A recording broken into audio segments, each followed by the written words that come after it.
गुरवे नमः। जिसके सांसों में रहता है शाश्वत शांति का स्पंदन, उस महाप्रज्ञ को वंदन, उस महाप्रज्ञ को वंदन। सत्य अहिंसा अनेकांत को अर्पित जिसका तन मन, उस महाप्रज्ञ को वंदन, उस महाप्रज्ञ को वंदन। जिसके सांसों में रहता है शाश्वत शांति का स्पंदन, उस महाप्रज्ञ को वंदन, उस महाप्रज्ञ को वंदन।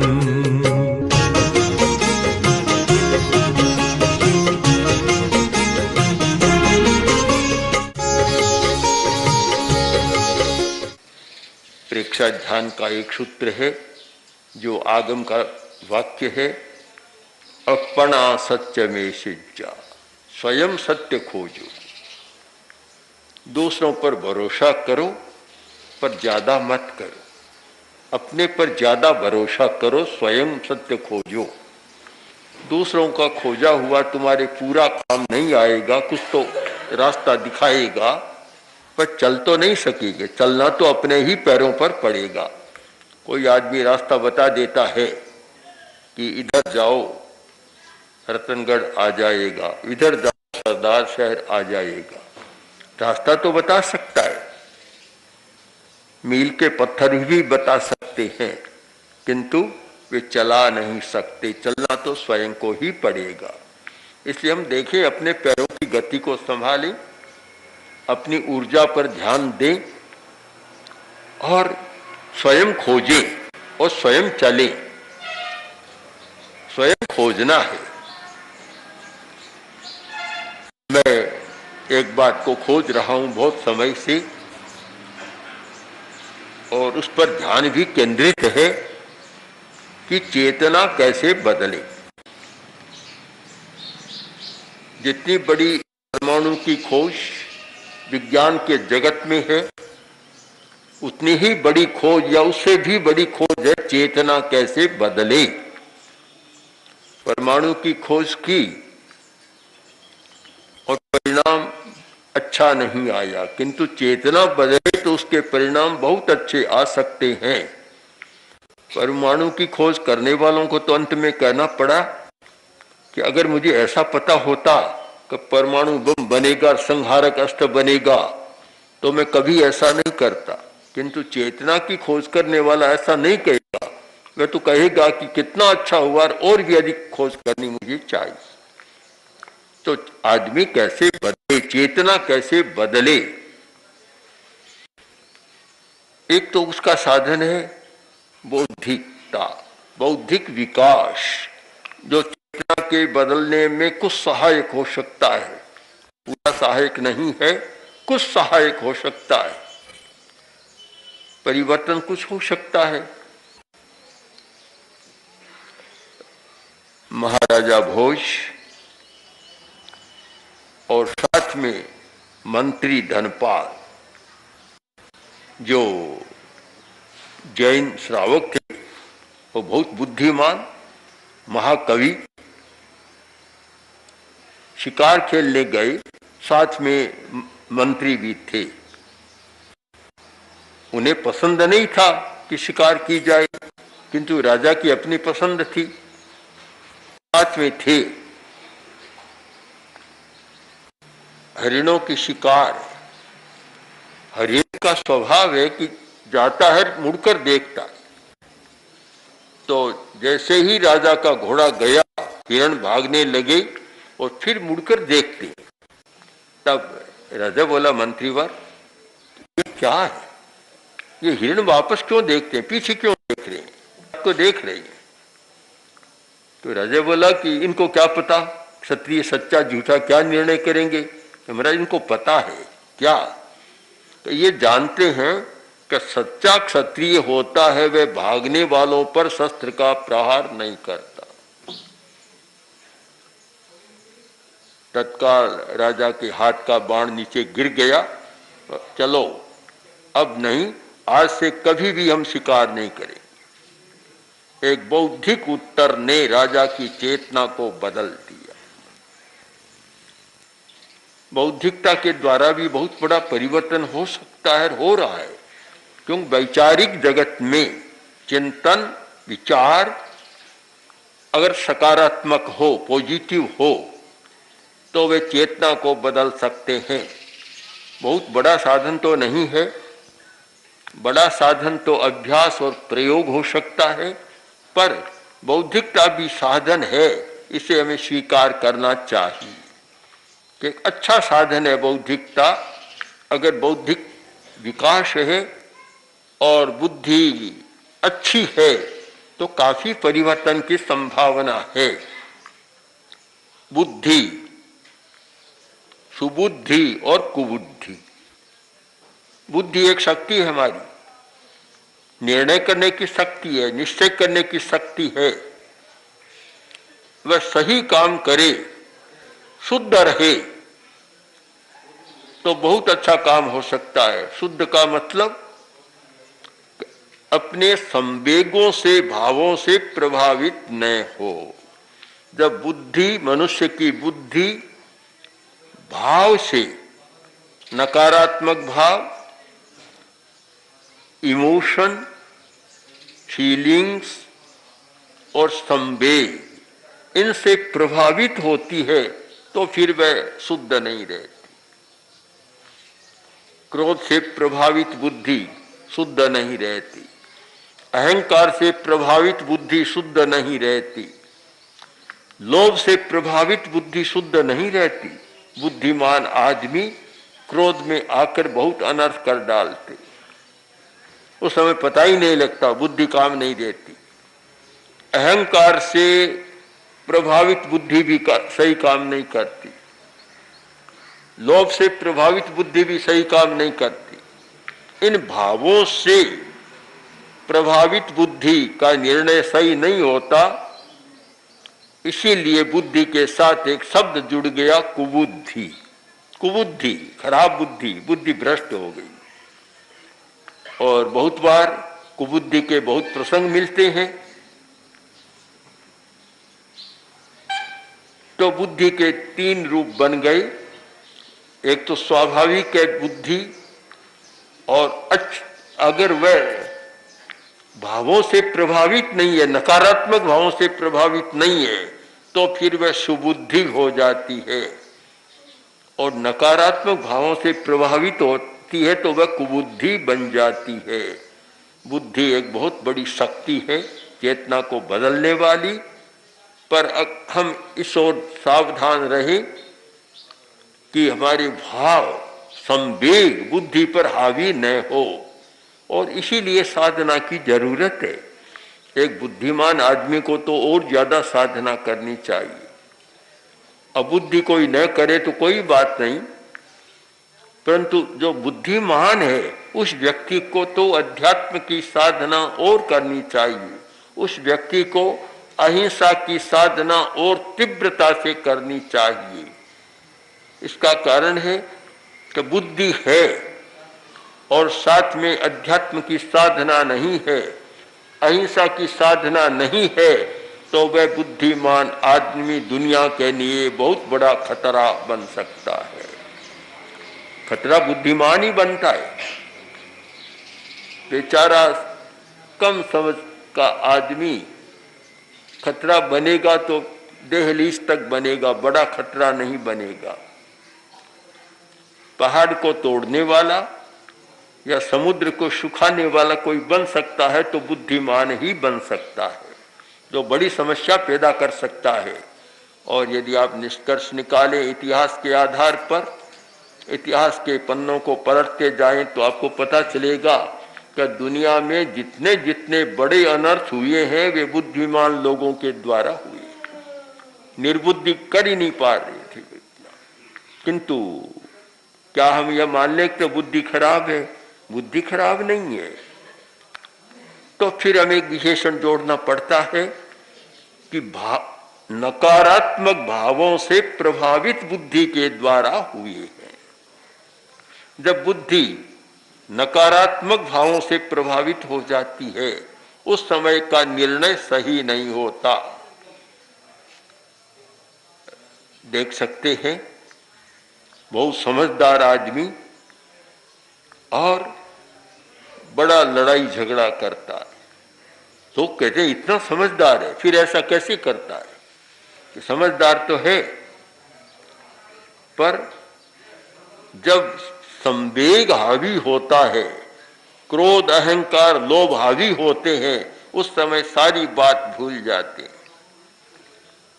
लोभ के वशीभूत होकर पिता पुत्र भी लड़ते, भाई भाई भी लड़ते हैं। पति पत्नी के झगड़े को भी हमने बहुत देखा है। लंबे समय तक लड़ते झगड़ते रहे, आखिर मृत्यु ही समाप्त हुई, लड़ाई समाप्त नहीं। जीवन समाप्त हो गया, मृत्यु आई, लड़ाई समाप्त नहीं हुई। तो ऐसा क्यों होता है?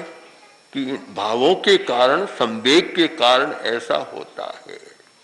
ये चेतना कैसे बदले? तो उसका एक उपाय बुद्धि है चेतना को बदलने का, जिससे त्याग की चेतना जागे, संयम की चेतना जागे और मनुष्य की बुद्धि त्याग की चेतना से प्रभावित हो, संयम की चेतना से प्रभावित हो, तो फिर बुद्धि एक वरदान है। इसीलिए कहा गया शुद्धा ही बुद्धि किल कामधेनु। शुद्ध बुद्धि हमारे लिए कामधेनु है, जो चाहो वह मिलेगा, और वही अशुद्ध बन गई तो खतरनाक हो जाती है। इसलिए चेतना को बदलने का एक साधन हमने खोजा है, और बहुत खोज करनी है भी, पर एक साधन पर ही, बुद्धि पर ही विचार करें। तो ये विचार करें कि बुद्धि शुद्ध कैसे रहे। कोई आदमी प्रातः काल उठते ही संकल्प करता है, कोई भजन करता है, कोई मंत्र का पाठ करता है, कोई प्रार्थना करता है।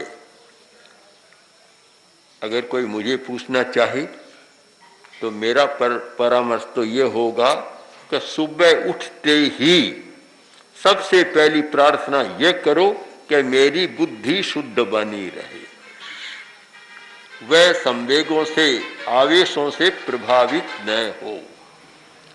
और जब संवेग और आवेश से प्रभावित नहीं है तो फिर जीवन अच्छा चलेगा, सब काम अच्छा होगा।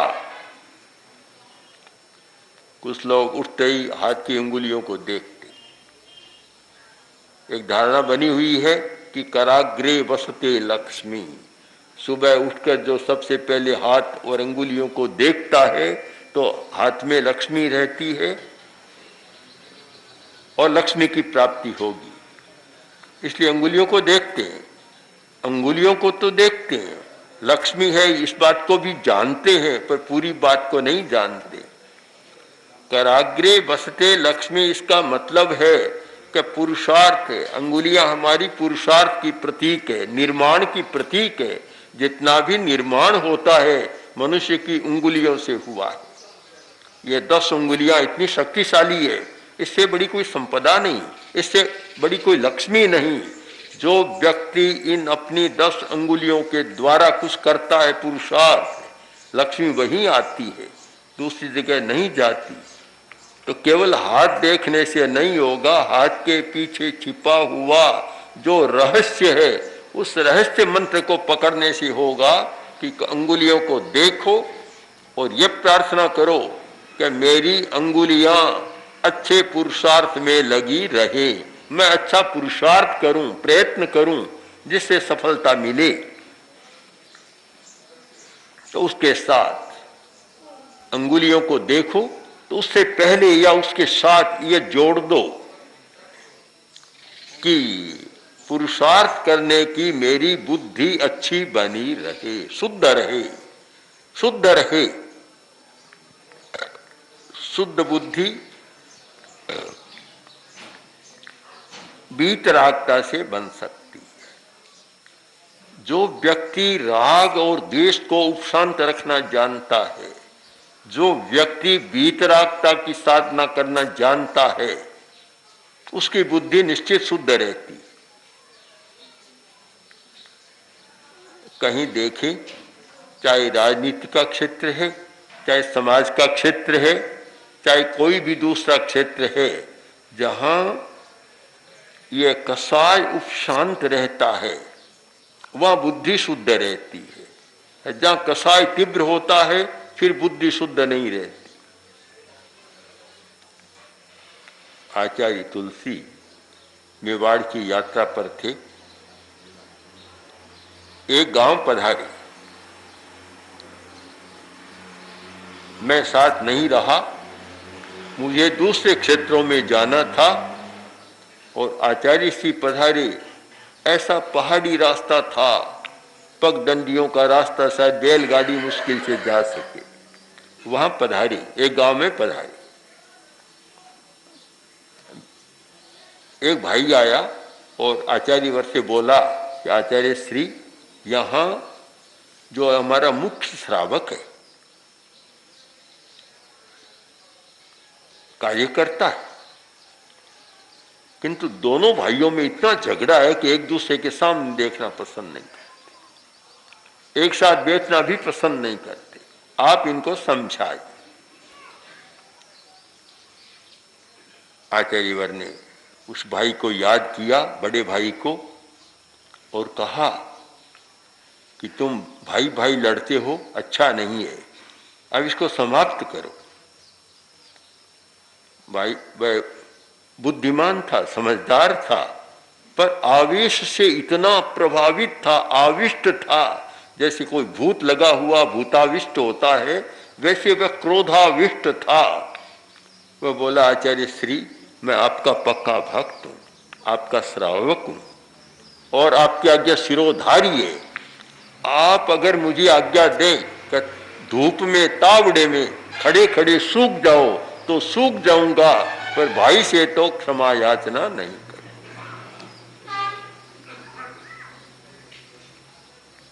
हम क्या माने, हम क्या माने? क्या बुद्धिमान नहीं था, समझदार नहीं था, अच्छा व्यापारी, समझदार, सब कुछ था, पर यह क्रोध का आवेश इतना प्रबल था कि भूत के आवेश से भी यह क्रोध का आविष्ट ज्यादा जटिल होता है। और वह आविष्ट था, जो आविष्ट होता है, जिसमें कोई प्रवेश कर जाती है आत्मा, तो आविष्ट का चरित्र दूसरे प्रकार का होता है, तो उसका भी चरित्र दूसरे प्रकार का बन गया।